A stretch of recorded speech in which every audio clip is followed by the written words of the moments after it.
A packed stadium, thousands cheer, smiling with a strange, almost religious obsession. On stage stands a man holding a microphone, not an actor, not a guru, and definitely not a doctor. But to this crowd, he's a god.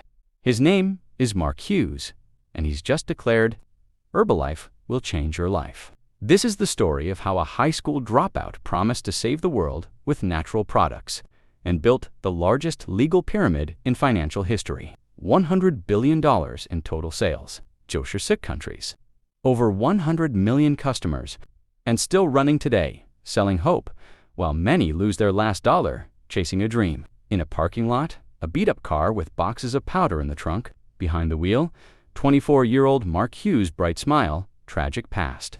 His mother had died from an overdose of diet pills. Mark blamed the medical system. With no formal education, he made it his mission to save the world from obesity. Naturally, in 1980, he launched Herbalife. The first product, a protein shake. No medical trials, no licenses, just a story, his mother's. And it worked, not because of science, but emotion. Anyone could join Herbalife, buy a starter kit, attend a seminar, sell to friends and family. Mark filled stadiums, treated top sellers like rock stars. By the mid-80s, sales hit hundreds of millions.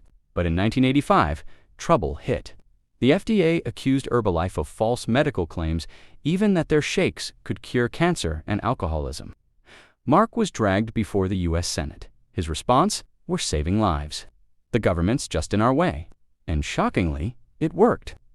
Herbalife didn't collapse, it thrived.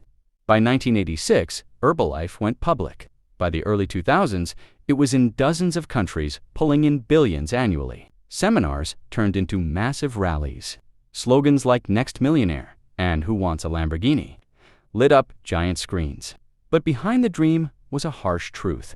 The real money wasn't in selling products. It was in recruiting people to buy the products again and again. Distributors earned from three sources. 1. Starter kits costing hundreds or even thousands.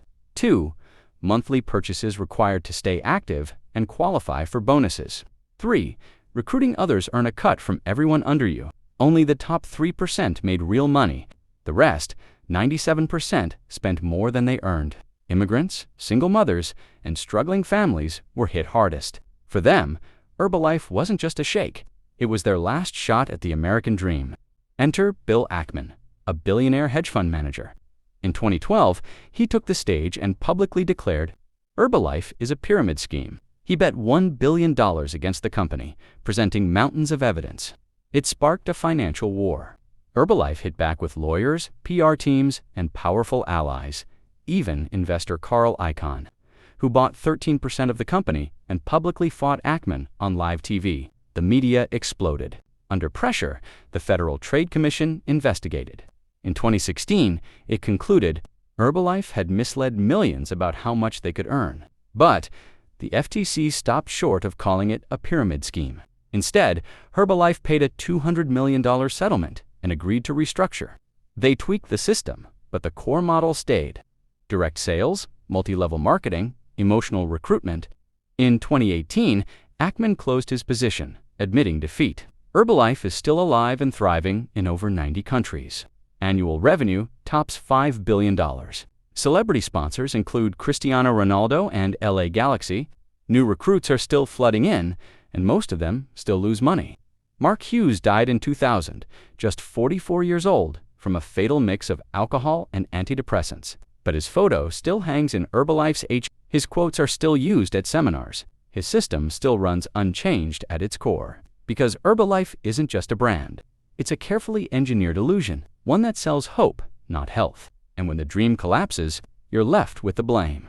Thanks for watching. If you found this story revealing, give it a like and subscribe for more deep dives into the companies shaping and sometimes scamming the world.